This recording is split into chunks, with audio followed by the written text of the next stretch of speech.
Ang paggawa ng altar na pagsusunugan ng mga handog. 38 Kabanata. Gumawa rin sila ng kwadradong altar na pagsusunugan ng handog na sinusunog. 7.5 talampakan ang haba nito. 7.5 talampakan din ang lapad. At 4.5 talampakan ang taas. Nilagyan nila ito ng parang mga sungay sa 4 na sulok, na kasama ng ginawa ng gawin ang altar. Binalutan nila ng tanso ang altar. Ang lahat ng kagamitan ng altar ay gawa rin sa tanso. Ang mga lalagyan ng abo, pala, mangkok, malalaking tinidor para sa karne, at mga lalagyan ng baga.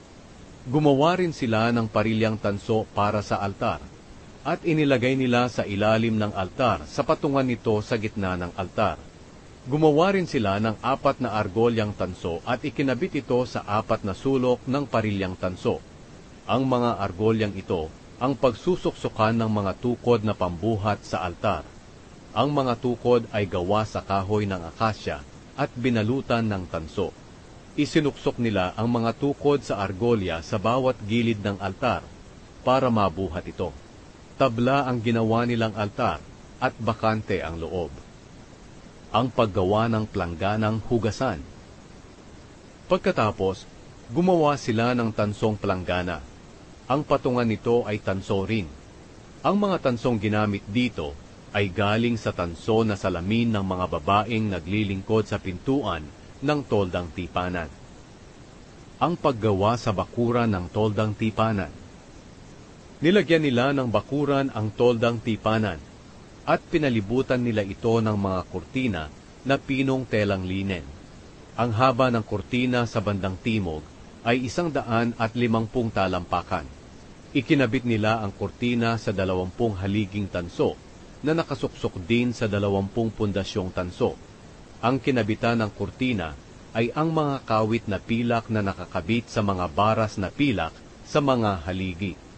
Ang kurtina sa bandang hilaga ay 150 talampakan din ang haba, at nakakabit ito sa 20 haliging tanso na nakasuksok sa 20 pundasyong tanso.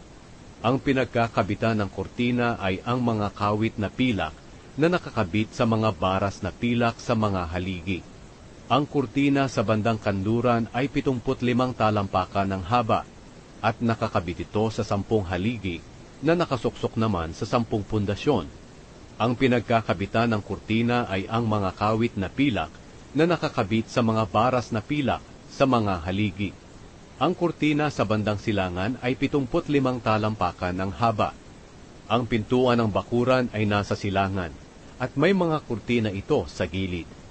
Ang kurtina sa kanan ay 22.5 talampakan ng haba, at nakakabit ito sa 3 haligi na nakasuksok sa 3 ring pundasyon. Ang kurtina sa kaliwa ay 22.5 talampakan ng haba, at nakakabit ito sa 3 haligi na nakasuksok sa 3 ring pundasyon. Ang lahat ng kurtina sa palibot ng bakuran ay gawa sa pinong telang linen. Tanso ang pundasyon ng mga haligi, at pilak naman ang mga kawit at mga baras nito. Ang mga ulo ng haligi ay nababalutan ng pilak. Ang lahat ng haligi sa palibot ng bakuran ay may baras na pilak. Ang kurtina ng pintuan ng bakuran ay gawa sa pinong telang linen, na binurdahan gamit ang lanang kulay asul, ube at pula, at napakaganda ng pagkakaburda nito. Ang haba nito ay 30 talampakan at 7.5 talampakan ang taas, katulad ng taas ng mga kurtina na nakapalibot sa bakuran. Ang kurtinang ito ay nakakabit sa 4 na haligi na nakasuksok naman sa 4 na pundasyon.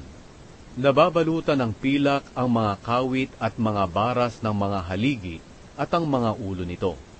Purong tanso ang lahat ng tulos ng tolda at ng bakuran sa palibot nito. Ang mga materyales na ginamit sa pagpapatayo ng tolda. Ito ang mga materyales na ginamit sa pagpapatayo ng toldang sambahan, kung saan nakalagay ang malalapad na batong sinulatan ng mga utos ng Diyos.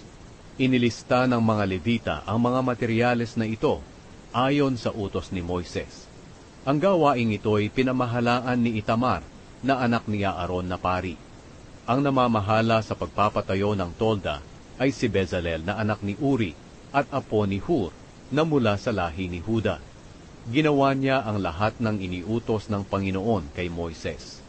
Katulong niya si Oholiab na anak ni Ahisamak na mula sa lahi ni Dan. Magaling siyang magtrabaho, magdisenyo at magburda ng pinong telang linen at ng lanang kulay asul, ube at pula.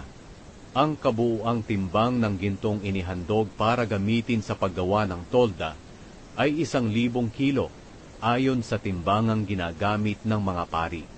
Ang kabuuang timbang ng pilak na naipon ay 3,520 kilo ayon sa bigat ng pilak sa timbangang ginagamit ng mga pari. Nanggaling ito sa mga taong nailista sa census. Nagbigay ang bawat isa sa kanila ng 6 na gramo ng pilak, ayon sa bigat ng pilak sa timbangang ginagamit ng mga pari. May 603,550 tao na may edad na 20 pataas ang nailista sa census.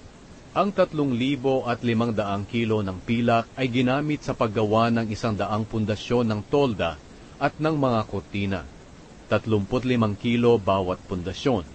Ang natirang 20 kilong pilak ay ginawang kawit at baras ng mga haligi at ibinalot sa ulo ng mga haligi. Ang bigat ng tansong inihandog sa Panginoon ay mga 2,500 kilo. Ginamit ito sa paggawa ng mga pundasyon ng mga haligi sa pintuan ng toldang tipanan. Ang iba rito ay ginamit sa paggawa ng altar na tanso, ng parilya nito, at ng lahat ng kagamitan ng altar.